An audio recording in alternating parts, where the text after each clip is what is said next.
Yo, j'espère que vous allez bien. Aujourd'hui, on se retrouve pour une nouvelle vidéo d'un deck qui, de base, n'avait pas attiré mon attention jusqu'à ce que je vois vraiment les stats assez dégénérées de Jay, donc le joueur qui est rang 1 sur serveur Amérique. Il a joué le chaman pour atteindre le rang 1, mais pas seulement, c'est-à-dire qu'il stream régulièrement et il joue au rang 1 avec ce deck. Ce deck ressemble beaucoup à un deck sans win condition, un petit peu un deck d'arène, où au final l'objectif est de faire de l'anti-combo et contre aggro juste de geler tout le board. Donc on va analyser toutes les synergies possibles avec le deck, comment jouer chaque match-up et pourquoi le deck a un gros potentiel. Donc voici la decklist jouée par Jay et qui a été mise à jour. Initialement on jouait des cartes comme le Teardal Surge qui nous soignait ou encore le T3 qui piochait ici. À la place on les a remplacés par Schooling et Wind Shield. Donc c'est la liste qui a été optimisée par Jay lui-même. Et c'est la liste qui spam beaucoup en ce moment. Donc on regarde sur le papier, on voit que la liste a l'air tout simplement, il n'y a pas de burst, il n'y a pas de bioluminescence, il y a juste Brucan qui peut faire des dégâts à distance. Ou encore des School Teachers qui découvriraient du burst. Donc à première vue on se dit, qu'est-ce que c'est que ce deck? Est-ce que c'est un deck d'arène? Et je vais vous montrer tout simplement les synergies du deck et pourquoi le deck a bien performé. Il y a eu des stats très insane contre voleurs, donc si vous affrontez beaucoup de voleurs, ça va être un deck très pertinent à jouer. Contre guerrier, c'est un peu plus compliqué, mais ça reste gagnable sur des bons Mutanus. Parce qu'on va voir que oui, le deck tourne beaucoup autour de Mutanus. Seulement, le problème des guerriers, c'est qu'ils vont from the depths, et derrière, ils peuvent faire du cheating mana qui font que t'as pas le temps de développer plein de Mutanus, autant que tu voudrais du moins. Donc on va voir les synergies principales. Donc Mutanus, c'est une des cartes clés du deck parce qu'elle va permettre de dévorer plein de cartes, que ce soit contre druide, que ce soit contre paladin. Tout ça, ça va être des match-ups vraiment très bons. Contre rogue également, même si contre rogue, ça va plutôt être l'option de gel de board qui va prédominer.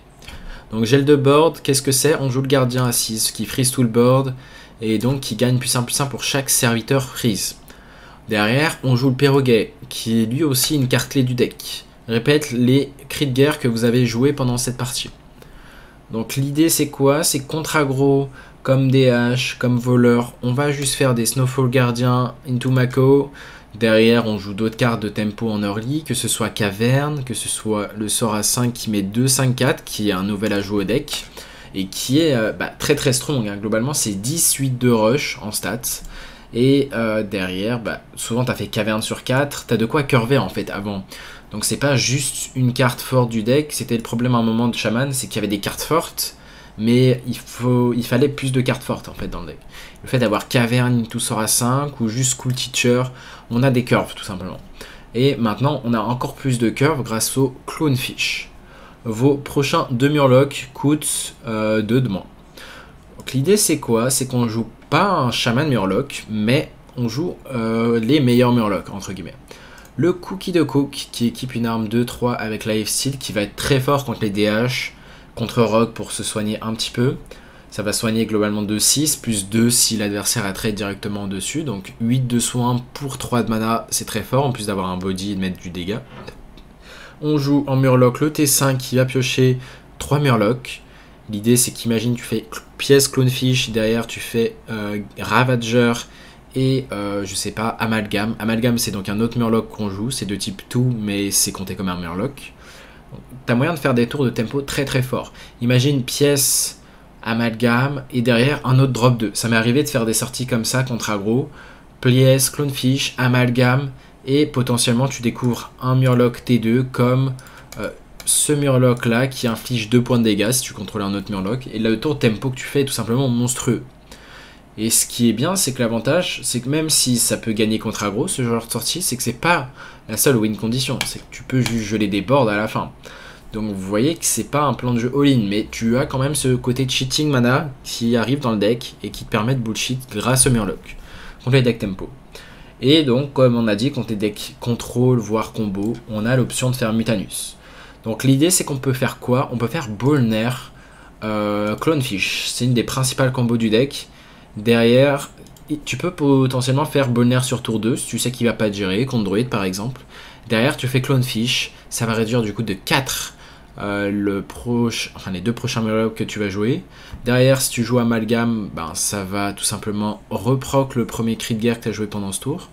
Donc le prochain Murloc coûtera 6 de moins et celui suivant 4 de moins. Et voilà, etc. Tu peux jouer plein de Murlocs et vraiment spammer un gros board. Et c'est la force du deck. L'idée, ce que tu veux aussi faire, c'est Bolnar avec Mutanus potentiellement. Ça serait contre les decks comme Control Warrior ou Paladin. Et derrière, on joue une tech card, Okani également, qui va être là pour empêcher l'adversaire de jouer un sort ou un serviteur. Ça va s'adapter à des spots précis. Par exemple, si vous êtes contre prêtre, bah, potentiellement vous piquez le serviteur, même si globalement il peut très souvent le silence. Mais voilà, si la main est faible côté prêtre, prêtre cochon j'entends, bah, le Okani peut être très fort. Donc voilà, l'Okani peut être très flexible, on peut le répéter avec Mako, ça va être random certes, et on peut le répéter avec Bran, on peut doubler. Du coup ça va faire en sorte qu'on a et le counter spell et le counter serviteur. L'avantage du counter serviteur, c'est que la carte est considérée comme n'ayant jamais été jouée. C'est vraiment comme un counter spell. Donc si un cochon, l'adversaire tente de jouer un cochon, ça va tout simplement la brûler du jeu. C'est comme si ça la bannissait. Comme un Mutanus en gros. Donc voilà, on a fait un peu le tour de la decklist. Brucan va être là en late game si la game dure un peu pour faire des taunts. Contre Charge Warrior, ça peut être pertinent d'avoir des taunts. Et je crois qu'on a analysé à peu près toutes les cartes. Le Mulligan, ça va être la 3-2 qu'on va garder. Le Piranha peut être fine contre les match-up aggro, sinon ça va pas être si pertinent que ça. Bolnar sur 2, donc dans certains match-up ça peut être pertinent si vous avez Clonefish en follow-up, si l'adversaire ne peut pas le gérer très souvent. Derrière, on a la caverne qui est tout le temps un keep également. School Teacher, ça peut s'envisager si vous avez la pièce caverne into School Teacher, c'est très correct. Mais maintenant qu'on a le Clonefish sur 3, bon, surtout sans la pièce, Clonefish est pertinent si vous n'avez pas déjà la caverne. Et même de manière générale, ça va tout le temps être un keep. Pour setup, un Ravager pas cher et donc repiocher, refaire de la tempo avec Amalgame. Et juste pour Mutanus à 5 de mana, tout simplement. Donc voilà, pour ce qui est du Milligan, on joue également ce sort à 2 à partir du tour 5, il va infliger 3 à 2 créas, donc des créas adjacentes. Si vous ciblez au milieu et qu'il y a 3 créas par exemple, ça va être aléatoire, donc ciblez bien du côté que vous voulez. Et voilà, je crois qu'on a analysé toutes les cartes. On va se retrouver en game, on est remonté un petit peu sur serveur Amérique, sur Europe on doit être 30, et on va queue du coup un peu plus haut en ladder. On affronte un Paladin. Paladin, on est à 3-0 dans le match-up. Dans les stats que j'ai eu, je crois que j'ai surtout affronté des guerriers. On a affronté un druide un peu unlucky pour le coup. Voleur pareil, on est à 1-3 contre. Mais on va dire que c'est voilà, il faut plus de game pour une meilleure variance. Globalement parce que les stats de DJ contre voleur sont assez insane. Et je pense moi-même que le match-up est très bon. Pareil, Boar Priest, on n'a pas réussi à être assez rapide. Donc vraiment... Boar Priest a moyen très souvent d'être plus rapide que vous. Et pour remédier à ça, il faudrait Mutanus, le deuxième Pyro, Mutanus très tôt en fait, tout simplement. Là, on se demande si on garde le Ravager. L'argument serait quoi? C'est que derrière, on chope nos Murlocs clés.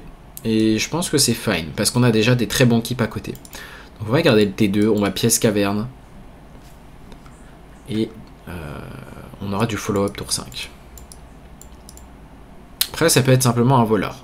Mais j'ai croisé pas mal de paladins sur le serveur Amérique.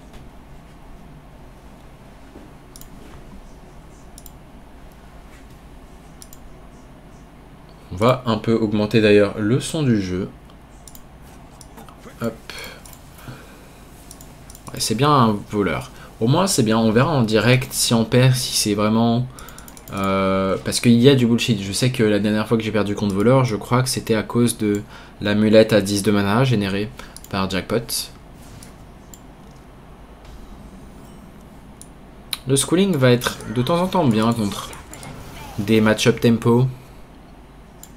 Parce que globalement, on va avoir 3 piranhas qui, chaque piranha, une fois que tu en invoques un autre, gagne 1 d'attaque. Donc globalement, ça peut faire une 3-1, une 2-1 et une 1-1 rush. Et globalement, c'est flexible, ça coûte qu'un mana, tu les gères comme tu veux. Seul problème qu'on peut avoir par moment, c'est le nombre de cartes en main. Donc ça va être la principale chose à affronter. Minrog, ça peut être un très mauvais match-up. Ouais, c'est ça, je crois que j'ai aussi affronté du Minrog. Minrog, globalement, il est trop rapide pour vous. On va juste pièce la caverne. Derrière, on a un tour. S'il va face, on peut le geler.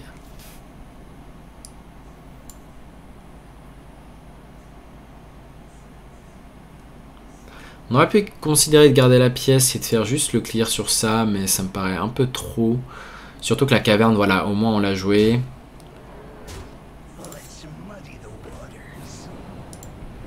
C'est un gros board généré déjà.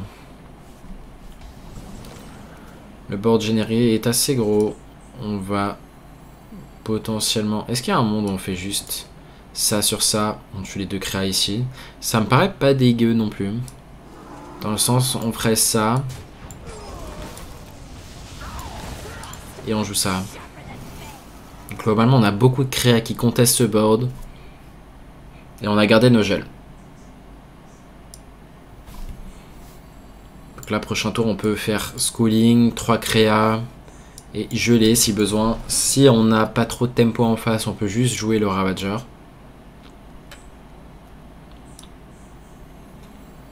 Derrière, on ferait potentiellement Bran, Clownfish. Et derrière, si on arrive à avoir Bran, Clownfish, on peut jouer Mutanus. Et du coup, on a 2 Mutanus qui proc.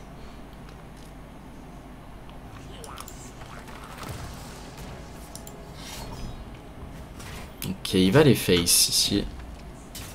Il va se geler. Ok, on va garder notre gel. Et je pense qu'on va partir sur le plan de jeu Ravager.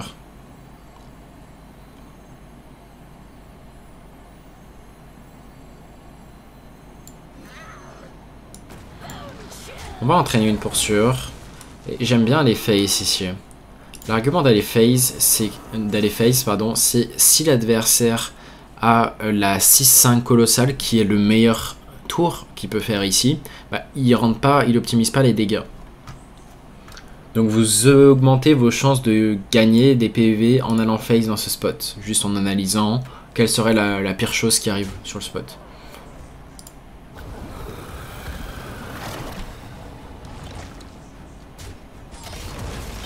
Donc voilà, on a économisé 4 PV.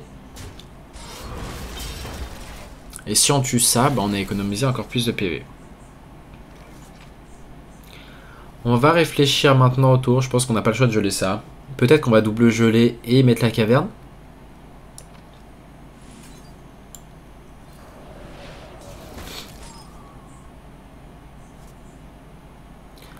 On pourrait sinon faire un tour tempo à base de ceci, ceci, ceci. Geler ça, mais je pense que c'est fine de mettre la caverne. Après, l'argument, c'est que c'est du lifesteal qui apparaît sur le board déjà. C'est peut-être plus pertinent. Donc, on va dans tous les cas repiocher. On a pioché Mutanus. Intéressant.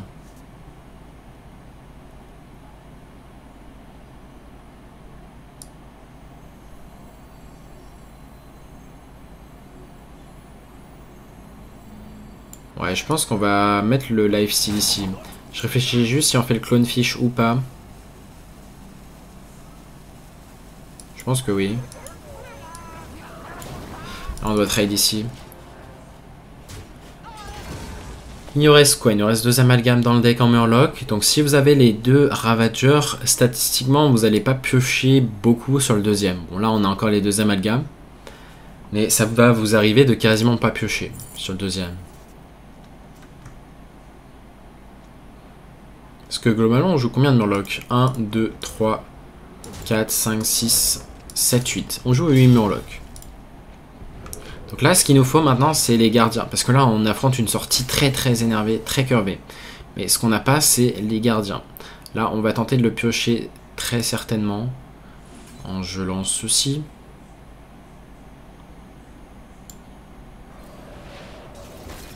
On a récupéré une bonne carte qui met du board. Est-ce qu'on l'a fait? Ici, on peut gagner, passer à 15 PV. Après, on pourrait juste faire ça et tenter d'avoir une AOE. Mais caverne est peut-être plus pertinent parce que si on la joue pas maintenant, ça dure la setup. Et je vais pas me remplir la main de schooling. Pourquoi?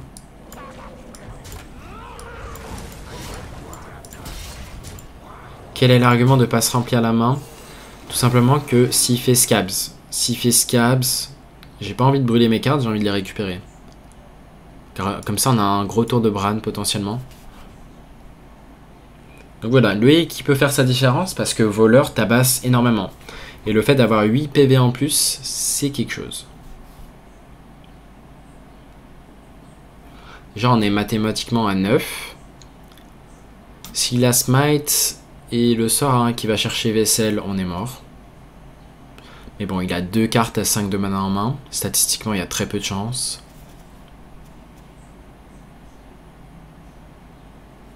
Et on a 13 cartes dans le deck et toujours pas eu de gardien. Donc globalement, il y avait de grandes chances d'au moins récupérer un gardien. Si ça n'a pas été le cas. Je pense qu'il va scabs. Ouais. Malheureusement, ça reste très chiant. Hein, parce que du coup, on peut overdraw le gardien. Et ça fait déjà 8. On va devoir. School Teacher. On a overdraw Brucan qui aurait été insane ici. Et je pense que voilà. On aurait potentiellement gagné sur le spot. Je réfléchis à si on a envie de brûler sa main.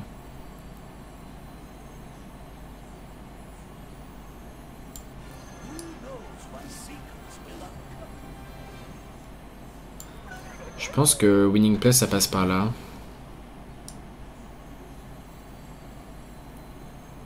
On peut jouer Mutanus à 0, c'est ça. Hein.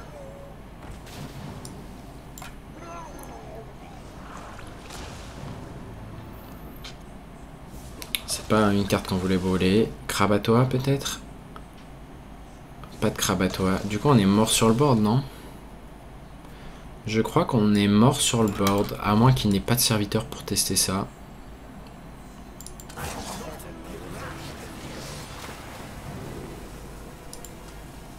Donc là, vous voyez que ça proc les deux effets. Et malheureusement, là, on avait Brucan en main. La gamme aurait été totalement différente. On avait un gardien un peu plus tôt. La gamme aurait été différente. Donc vous voyez que au final, il va nous falloir peut-être une centaine de games pour vraiment se rendre compte que bah, on a le match-up contre Rogue, mais globalement, je sais que par expérience, la sortie qu'on a pris de Rogue et le fait de ne pas avoir nous nos outs, bah, statistiquement, ça arriverait quoi dans 3% des cas, 5%. Là, globalement, c'était très unlucky. Et pour avoir vu moi-même bah, Jay jouer des games contre voleurs, bah, ça c'est vraiment pas l'average. Et puis normalement, tu as toujours le gardien qui est la carte clé. Donc gardien parfois suffit à gagner le match-up, mais là, ça revient à ne pas avoir joué avec nos ressources. On affronte un mage potentiellement. Mage, j'aurais envie de dire que c'est un match-up fine. Je crois que j'en ai affronté un, mais pareil, vu que tu peux geler le board, faire des mutanus. Globalement, si c'est un mage, c'est pour moi un bon match-up. On va pas garder Schooling. Avec la pièce, on a plus de chances d'overdraw en plus. Sans la pièce, par contre, ça s'envisagerait de garder Schooling, juste parce que tu peux le jouer sur un. Derrière, tu fais tes... Tu joues tes Piranhas sur tour 2. Bon, là, en l'occurrence, on va le faire, vu qu'on n'a rien de mieux.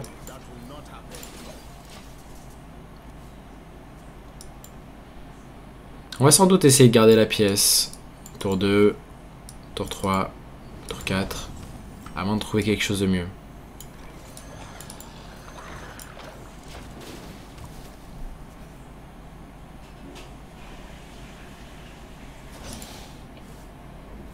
Viper Trade. Ok, ça doit être un match ping.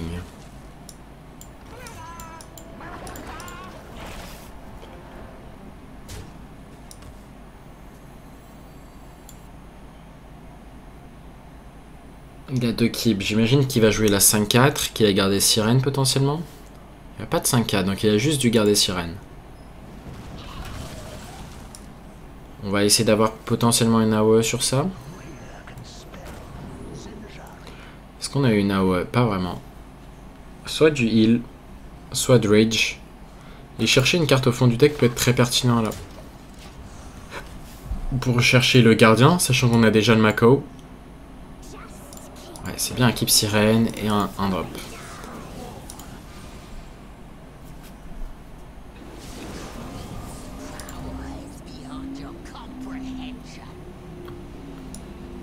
On va voir s'il fait vraiment un full board ou pas. Parce Parce que derrière, il faut qu'il y ait une nouvelle sirène.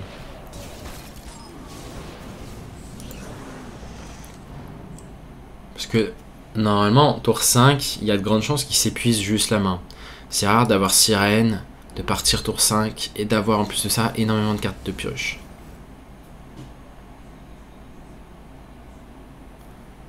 C'est un murloc de son deck? Non, c'est un sort tout simplement. Ok, Ignite. On sait pas encore hein, si c'est une version ping ou pas. Ok. Il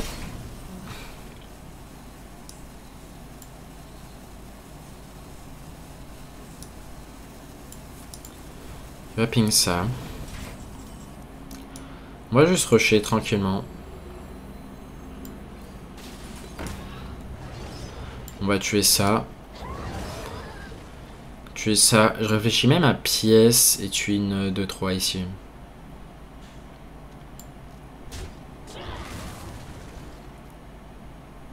Je pense que ça reste correct. C'est vrai qu'on avait envie de Rage au fond du deck. On va tuer ça plutôt. On aurait pu le faire en premier.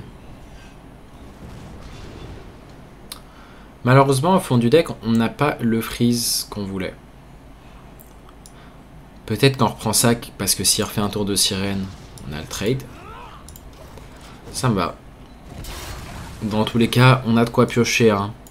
On a de quoi piocher Mutanus. Si là, il refait pas un gros board, on va juste chercher Mutanus. Derrière, on a Mako pour brûler encore plus de cartes. Et vous voyez que, globalement, on a de quoi gérer des boards. On a de quoi brûler la main, empêcher des combos. Il y a vraiment Borpriest. Borpriest, j'ai envie de dire que le match-up est mauvais. Contre des joueurs très bons de Borpriest, ils vont être très rapides. Contre les joueurs un peu moins bons, Mutanus peut carry. Parce que un pyro mal optimisé, derrière tu manges l'autre pyro ou Xyrella et c'est que ton board va être dur à gérer. Est-ce qu'on drop ça? Je pense que oui, j'aime bien garder l'autre pour sirène numéro 2.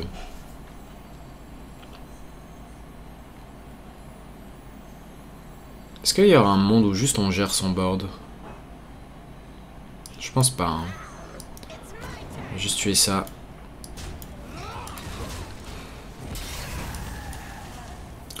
Derrière, on peut faire quoi? Clonefish, Ravager.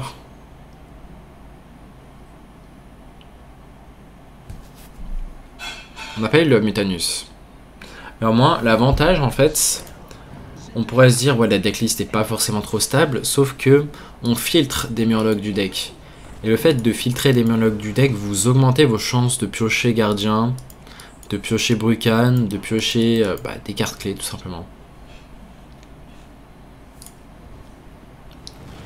Il va trade ici. Oh, attendez. J'aime beaucoup ce que je vois.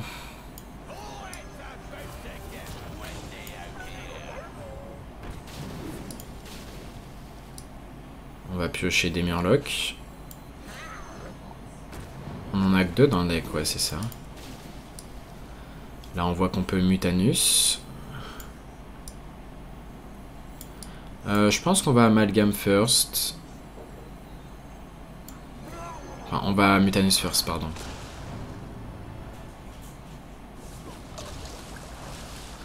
On a mangé, pas une carte insane. En fait, là, l'argument, c'est quoi? C'est que je voulais jouer le Mutanus pour pas cher. Ok, on va prendre lui. Là, on va essayer de découvrir un Mutanus numéro 2. On n'a pas réussi. C'est pas grave. On va buffer tous nos murlocs, du coup. Et on voit que là, on n'aura pas besoin de Mutanus, a priori. Et derrière, il va sûrement chercher à tuer Bonner. Je pense qu'on va tuer ça quand même. Du coup, s'il prend ce trade, on peut faire Mako, redonner plus de PV à tout le monde. Et on voit qu'en soi, on gagne juste par le board, a priori. Donc là, il lui faut une deuxième sirène, juste pour rester dans la game. J'imagine qu'il a le... Je pensais qu'il allait avoir le T7. Il n'a pas eu.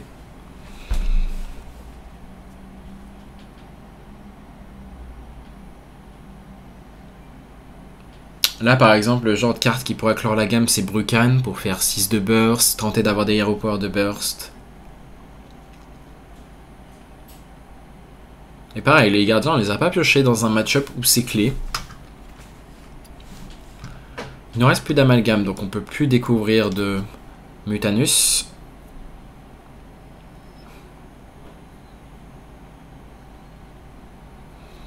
Toujours la moyen de piocher une carte. On a beaucoup de cycles dans le deck aussi. Hein.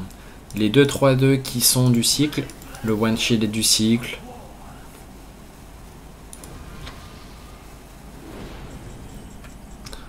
Okani.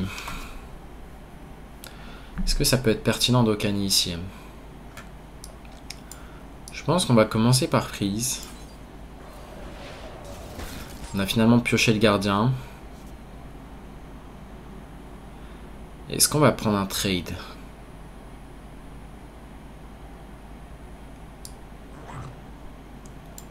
Ça me va de faire Okani.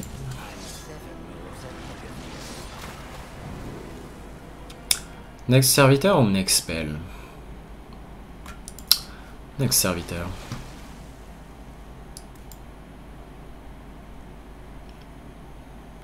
On pourrait se dire on fait Mako, mais je crois que ça va choisir de manière aléatoire. Ça peut choisir la même chose que Okani en fait. Donc on va pas le faire. Par contre on va drop ça. On peut trade ça. On peut se permettre de trade.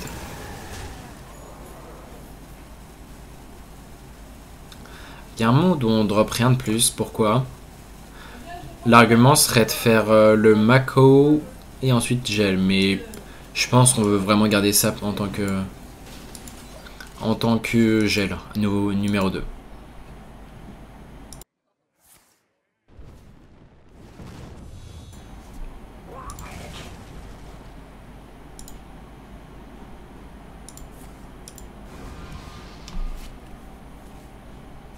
Donc il sait que le prochain serviteur qui va jouer va être Counter Spell.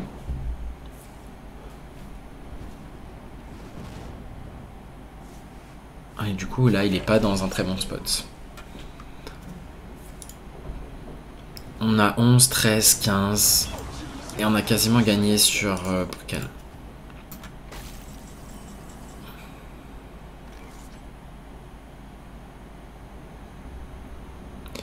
Pas de raison de jouer Brukan ici.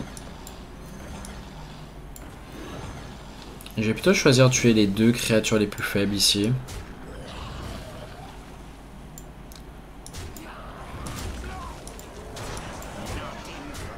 Et est-ce qu'on reste comme ça?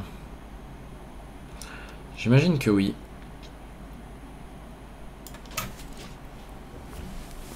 J'aime bien ne pas trop non plus lock le board. Bon, le clownfish sert plus à rien, le clownfish en main.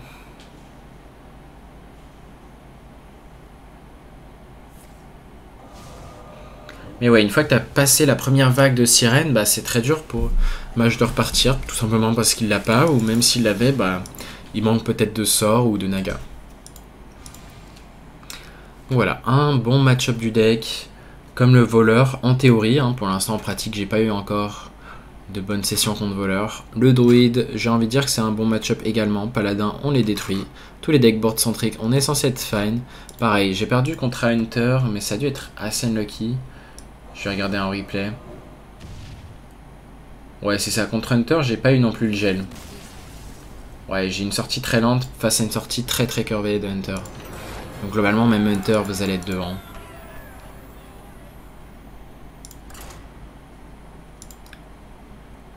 Ok, bon, comme prévu, on a détruit le Naga Mage.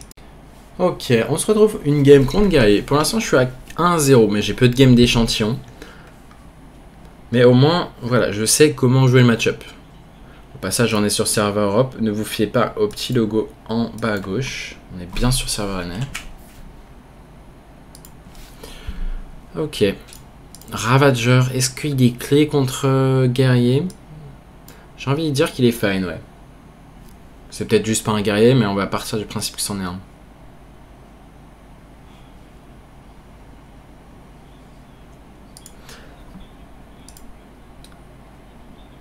Ok. On a un T2 à jouer, ce qui est nice. Vraiment, ça permet de rentrer des dégâts très tôt. Vous n'êtes pas un deck burst, hein, mais vous êtes un deck tempo.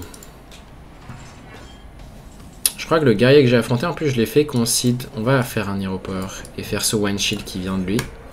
Qu'il a l'info de celle-là. Donc ouais. Le seul guerrier que j'ai affronté, je l'ai fait concede tour 4 parce que j'ai fait Bolner sur tour 2. Il est resté en vie derrière. On a fait plein de Murloc. On a réduit leur coût. Il n'avait pas d'AOE. Donc il n'y a même pas eu besoin de Bran Mutanus, tout ça. Ok, on a déjà un amalgame.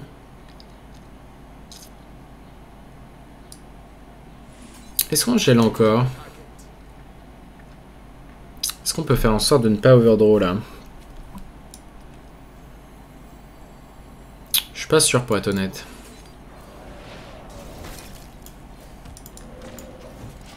Ça lui donne de la pioche gratuite, c'est chiant ça. En vrai l'arme c'est très très chiant.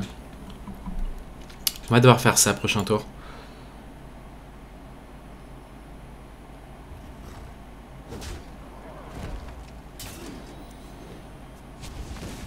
Tant qu'il n'y a pas de frame de def, au moins, c'est l'avantage.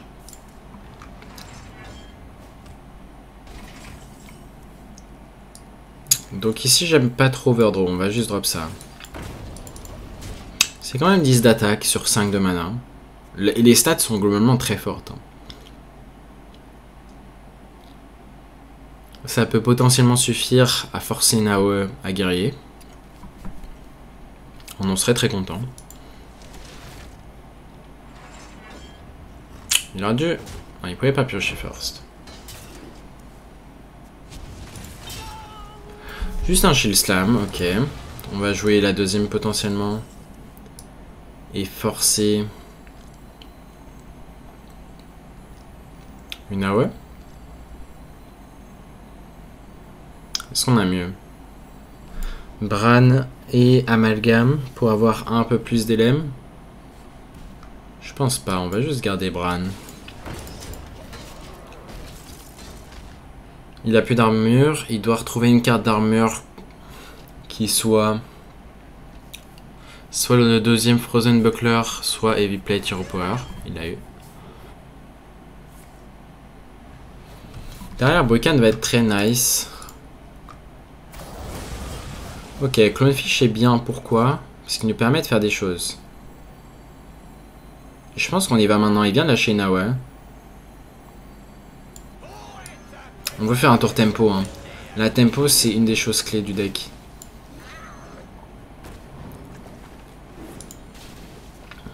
Est-ce qu'on repioche? Je pense que oui.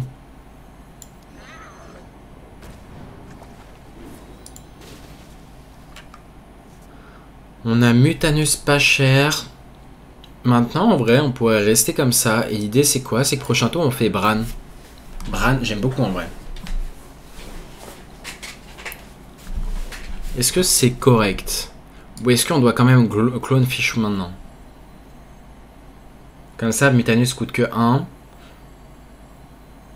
Ah, c'est peut-être correct de faire comme ça.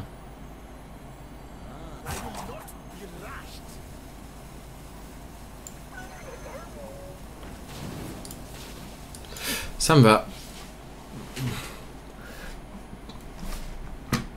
Ce qui serait très bon à top deck, ce serait Mako, ou comme ça on mange 4 créatures le même tour. Ça serait même insane. Et globalement, bah, s'il y a 4 serviteurs en main, bah, on gagne la partie. On mange Mutanus, très souvent on gagne la partie. Parce qu'on voit que c'est un deck contrôle. La version charge est un peu plus dure.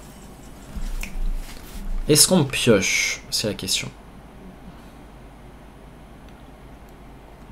On pourrait piocher parce que si on a Mako, on peut le jouer maintenant. Ça me va.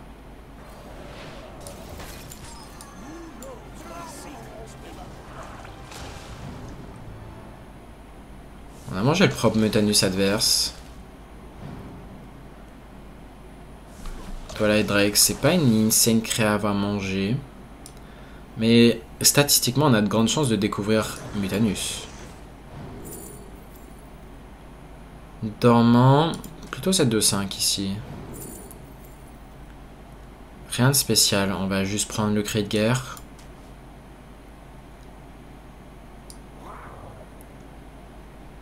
On va prendre ce trade, faire un deuxième amalgame sur Murloc. J'imagine qu'on prend lui. Et on n'a pas eu... En vrai, c'est vrai qu'il y a beaucoup de Murloc. Malheureusement, on n'a pas réussi à avoir.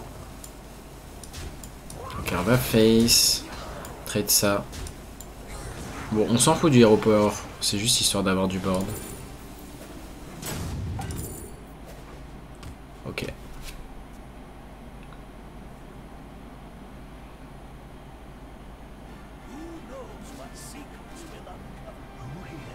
Ok, je pense pas qu'il ait la gestion directe, il va essayer de la générer. Il aura forcément de quoi gérer le Bran au minimum. Après, il lui reste qu'un mana.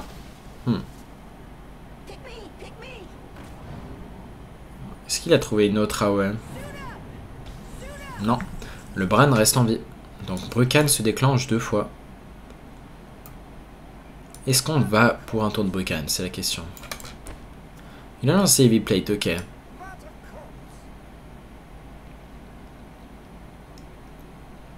On pourrait se dire on drop Okani également. Okani reste smart dans ce genre de spot. Là, à tout moment, on fait quoi? On tue 2 créas, ça me va, je pense.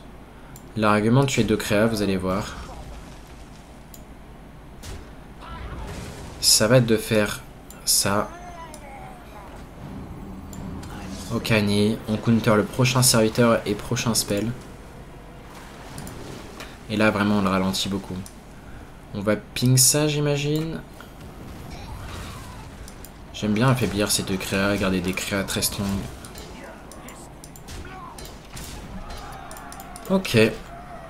Ouais, la tempo, c'est vraiment... En fait, de manière générale, contre un deck tempo qui cherche lui-même à être proactif, parce que oui, guerrier cherche à être proactif en faisant des choses, Nelly, tout ça.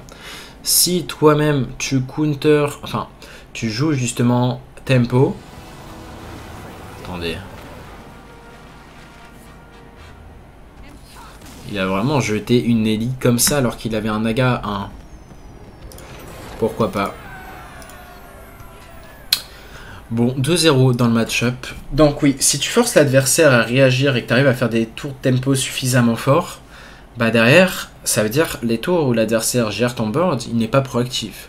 Sauf que justement, si tu continues sur cette lancée de toujours jouer tempo, au bout d'un moment, bah, l'adversaire n'aura plus de d'AOE et va devoir jouer tempo. Tu l'auras épuisé en source, et derrière on fait des tours de Bran comme on a fait, Bran Mutanus, bah il n'y a plus d'AOE. Donc, ne pas chercher à la jouer combo, c'est la clé. Parce que si tu cherches à la jouer combo, bah c'est lui qui va te tempo, c'est toi qui va être défensif. On est contre un DH. Si c'est vraiment un DH, on va juste garder Caverne. Ça peut également être un voleur. Oh d'ailleurs Attila le 1, c'est un français.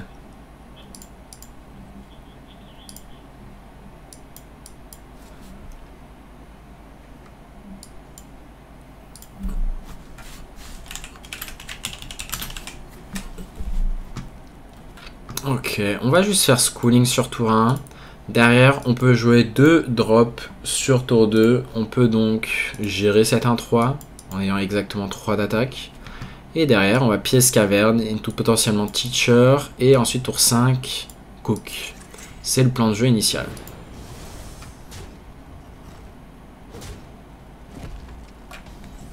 A voir si on pioche quelque chose de meilleur. Pour l'instant, non. Ce côté aussi, analyse de chacun de vos tours suivants, c'est bien de le garder. Certains... Enfin, il faut identifier à chaque fois si il y a un top deck qui pourrait vous faire changer votre plan de jeu. Par exemple, pièce caverne, il n'y a rien qui va... Il n'y a rien de mon deck qui va me faire changer. Ok, par contre, là, il a eu une créa. Donc, si j'ai moyen de la gérer, peut-être que je la gère.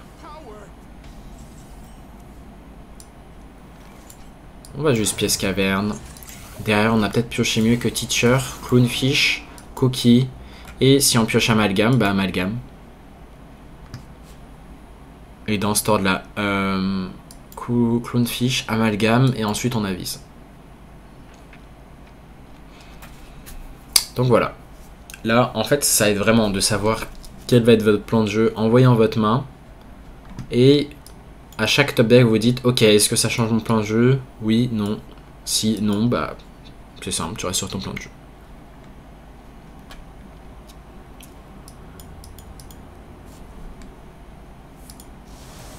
Le gel va être très chiant pour lui. Hein. Il va sûrement faire le barrage ici. Ok, il a Lady. Ce qui est très chiant pour nous du coup. Parce qu'une Lady pas gérée, ok. On va avoir moyen de la gérer tour 5.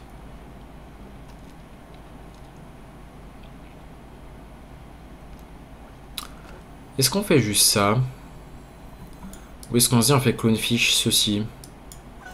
Je pense que j'aime bien faire Clownfish ceci. Juste pour avoir développé la arme life seal, parce que sinon on peut très vite mourir.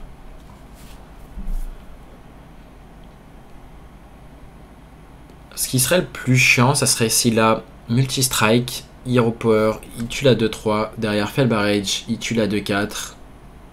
Ça serait pas un échec et mat, mais presque. Parce qu'il pioche 2 cartes de plus. Et là, globalement, c'est une des meilleures sorties qu'on pourrait se prendre. Dans le sens où il y a la value de cette 2-2 qui continue. Et qu'on n'a pas réussi à la tuer. Et il a Lady qui fait énormément de dégâts.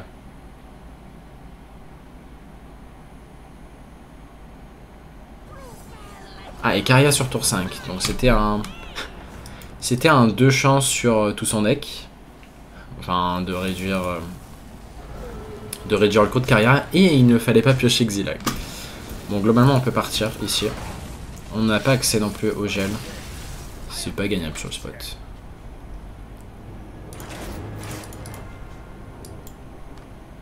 Bon, au moins, l'avantage, c'est qu'on s'est pris une sortie qui arrivera une fois sur 50, peut-être. Prêtre.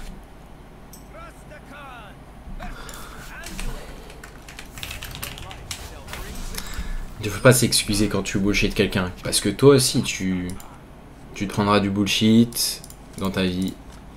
Donc, ne pas avoir peur de bullshit. Je me demande juste si on garde Mutanus. Il y a moyen qu'il joue juste voleur. C'est dur à dire, Bankyugi. Je sais pas si c'est un joueur de board priest. Peut-être que dans le doute, on garde que le Sleepbreaker. On va dire que oui, ça peut être un voleur. On veut vraiment avoir la meilleure main possible contre voleur. Caverne, c'est très bien. La main est très bien, là.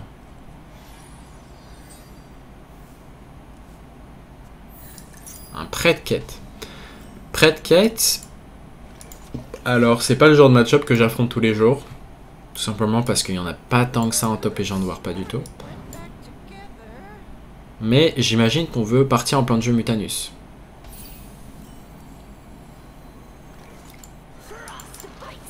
Donc le Clownfish, on va le garder. On n'a pas besoin de faire une sortie très tempo. Du moins, on va faire la caverne. Mais la réduction sur les Murlocs peut être très importante.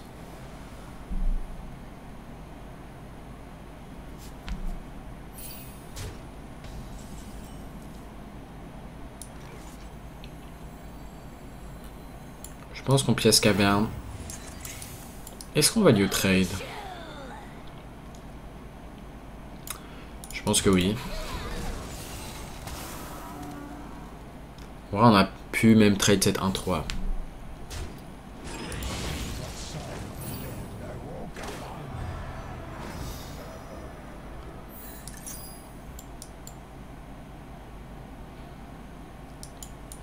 A voir si on part en Clownfish Cook. Juste parce que c'est un play tempo. Derrière, on fait ça à 3 de mana. On peut amalgame.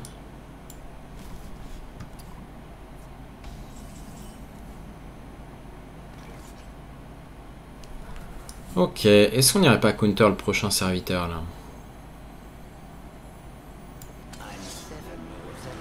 Parce qu'il a envie de curver un tour 5 là.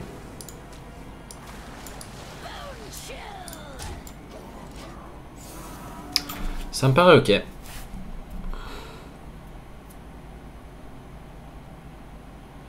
Pareil, cette 2-6 c'est beaucoup de mind game. Il y a le silence. Moins on a forcé le silence. On l'empêche de curver.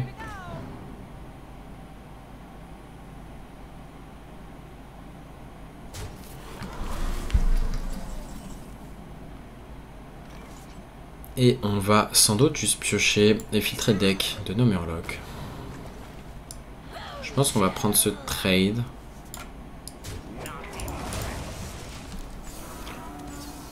On n'a pas pioché le deuxième Ravager ni Mutanus. Ce qui est très dommage, c'est les deux derniers Murlocs du deck. Donc voilà, on l'a ralenti d'un tour.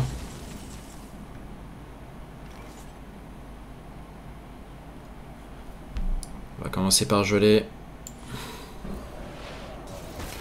On a le Ravager qui va piocher exactement en Mutanus. J'imagine qu'on peut lâcher un Clonefish pour se vider un peu la main. Amalgame. Finlay. Est-ce que Finlay peut être intéressant?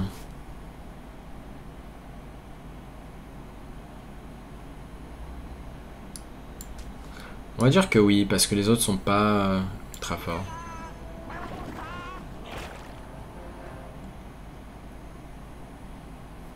Est-ce qu'il y a une raison de pas trade ça? Bah, lui pas donner ne pas lui donner pardon, de sort. Je pense qu'on pourrait même refiltrer deck. Ok, Bran. Réduire le coup des Murlocs. Ceci. À 1. On peut pas jouer le Mutanus derrière, il coûtera 3. Ok, on va voir comment on fait là. Je suis pas sûr que le plan de jeu Mutanus suffise en fait.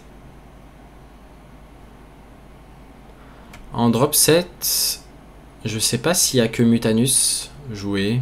Il doit y avoir forcément une autre carte. Ah, ça c'est très huge par contre. Parce que derrière le drop 8 qui doit jouer pour sa quête. Ok, non, ça va. C'était pas dans son accomplissement de quête. Parce que ça va être très important de Mutanus.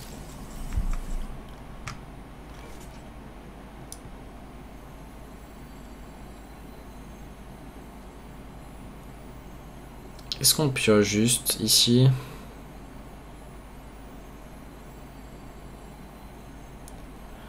On pourrait se dire on fait un amalgame maintenant.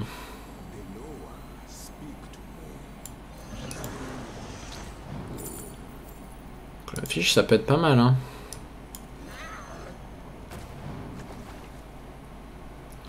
Le Mutanus est là. J'aime bien ne pas trade. Vraiment je veux pas lui donner l'accès à sort à 8 potentiellement. Peut-être qu'il a déjà. Est-ce que c'est grave s'il brûle toutes ces cartes? On en a plus en main et dans le deck. Le sort 8 donc qui brûle chaque carte sur le terrain et toutes les copies où qu'elles soient. Faut faire attention si vous jouez près de cochon à ne pas laisser un cochon sur le board si vous en reste un dans le deck.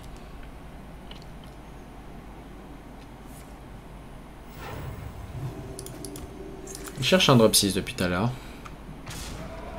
Il nous tabasse.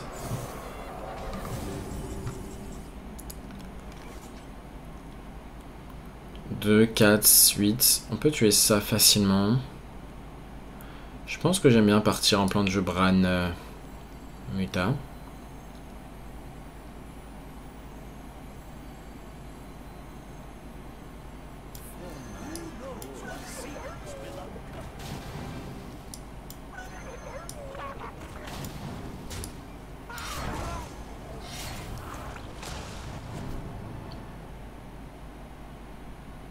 Il n'y a rien en main.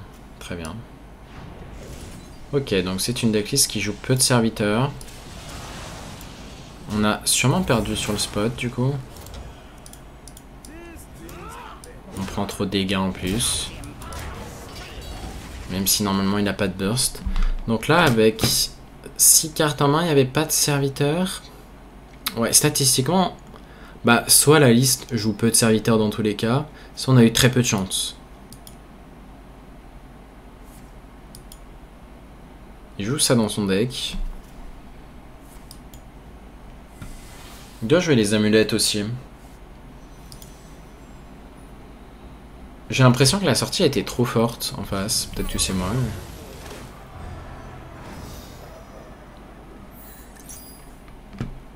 En fait, si le deck n'a pas besoin de serviteurs pour faire la quête, c'est sûr qu'il va être devant nous.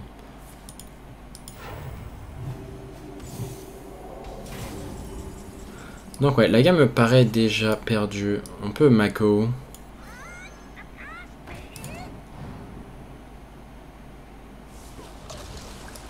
On va au moins manger ça. On pourrait faire Schooling et Finlay. Un autre Schooling.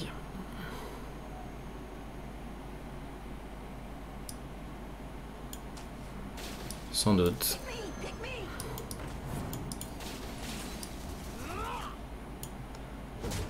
Comme ça, derrière, on fait Finlay avec 10 cartes en main. On pioche quasiment dans 100% des cas Brukan. Est-ce que ça nous fait gagner? Je pense pas.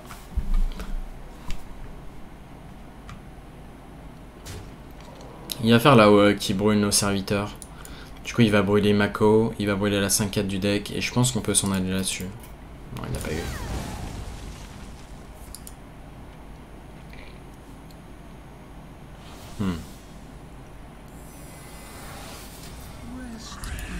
Il a déjà utilisé un silence. Est-ce qu'on tourne autour du deuxième? Je pense qu'on va chercher Brukan dans tous les cas. Ouais, on s'est trop pris de tempo. De toute façon, c'est ça. Si tu joues contre un deck combo qui a une win condition de base et c'est lui qui te bat à la tempo, déjà, tu sais que tu as perdu dans 90% des cas.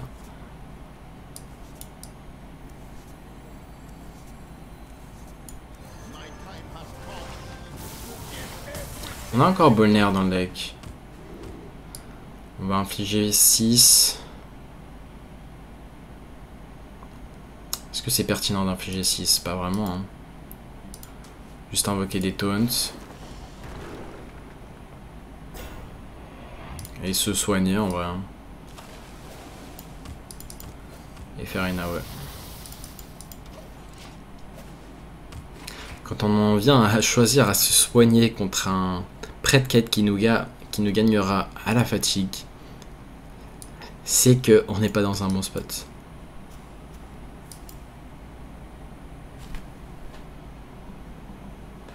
La prochaine draw devrait être Bolner, mais même Bolner ne va pas nous aider ici.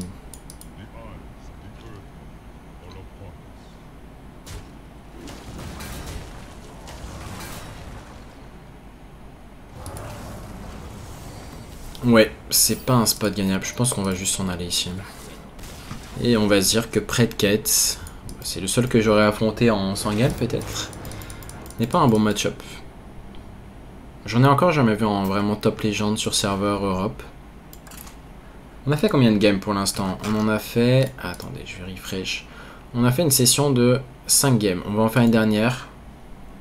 Comme ça, on verra si on finit à 50-50. Et globalement, on a affronté très peu de voleurs, ce qui est dommage, parce que peut-être que vous êtes à votre méta où vous affrontez énormément de voleurs. Guerrier, on a réussi à les tabasser au final. Mais... guerrier charge, pour moi, ça va être compliqué. On aurait pu considérer garder le sort à 1. On aurait dû d'ailleurs. Bon, il revient. Si c'est un vrai DH. Et ouais, la pertinence, c'est surtout si la méta dans laquelle vous êtes, c'est beaucoup de voleurs. Si la méta dans laquelle vous êtes est beaucoup de guerriers, jouez Boar Priest.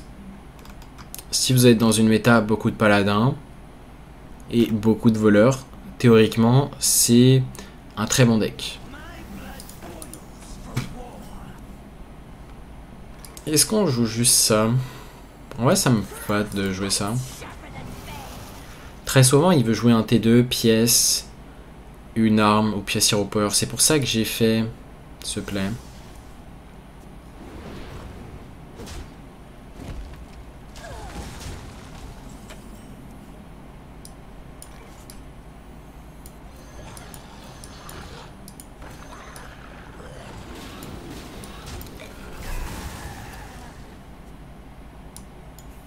Déjà, j'aurais envie de dire que c'est un très bon match-up également.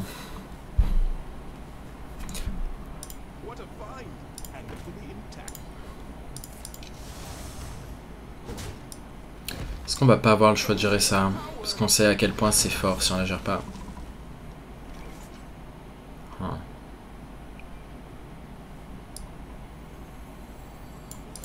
Je pense que oui. Hein. Ça paraît très cher. Et en fait, s'il y a Lady en main, c'est trop fort pour lui.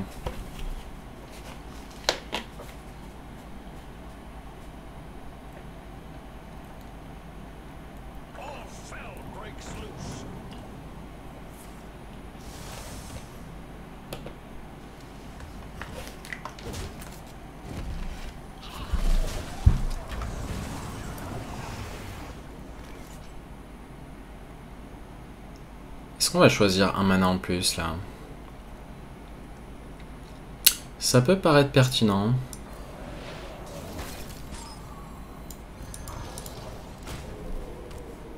Comme ça on peut repiocher et potentiellement avoir le gardien s'il a un gros board. Il peut jouer coin Kurtrus. S'il joue pas la coin, c'est qu'il a potentiellement coin le T7. Et en fait DH, pour moi DH contre Shaman, vraiment le match-up est pour Shaman, même côté DH c'est très dur. Mais en pratique, il y a toujours la Lady qu'on n'arrive pas à gérer. Peut-être qu'on peut la gérer sur ça. Et ça va être sûrement notre seul shot. On peut la gérer. On va, j'imagine, piocher. Et on n'a pas eu la caverne on curve. Oui, c'est ça. Ce qui est important, c'est d'analyser, plutôt de se dire, ok, ouais, je suis à 0-2 dans le match-up, 0-3, 1-3. Plutôt analyser comment vous avez perdu la game et essayer d'estimer quelles étaient les chances que ça arrive.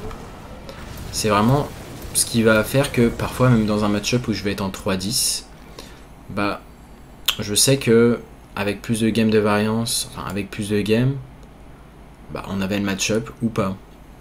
Là par exemple, tout à l'heure on a eu la caverne, là on l'a pas eu. Et quand on a eu la caverne sur tour 3 je crois, bah, il a eu la Lady qu'on n'a pas pu gérer. Et derrière, il y a eu Karia, le tour 5, qui nous a invoqué tout ça. Là, pareil, il y a eu Lady, et on n'a pas eu de caverne en plus. Et il y a coin ça alors qu'on n'a pas de board. Normalement, vous avez très souvent du board. Que ce soit avec pièce clonefish, juste clonefish amalgame, vous pouvez faire des choses débiles. Là, on n'a pas réussi à être proactif une seule fois. Et derrière, on se reprend le colossal. Donc, le colossal, si vous n'avez pas eu de sortie early, est un moyen de perdre la game. Très facilement. Et en soi, on peut concilier cette game. Ok, dommage. Bon, on finit en 2-4. Mais pour ce qui est du potentiel du deck, je reste convaincu. Je l'ai même envisagé en méta tournoi parce que en tournoi, il n'y a que des voleurs. Donc si vous êtes en méta tournoi, le deck peut faire son sens pour battre voleur. Donc voilà. Sur ce, j'espère que cette vidéo sur le Shaman vous aura plu. Je voulais vous la présenter parce que pour moi c'est un deck qui s'envisage compétitivement parlant et même juste sur ladder selon les méta que vous affrontez. Et voilà, sur ce, je vous dis à très bientôt pour une nouvelle vidéo. Tchuss.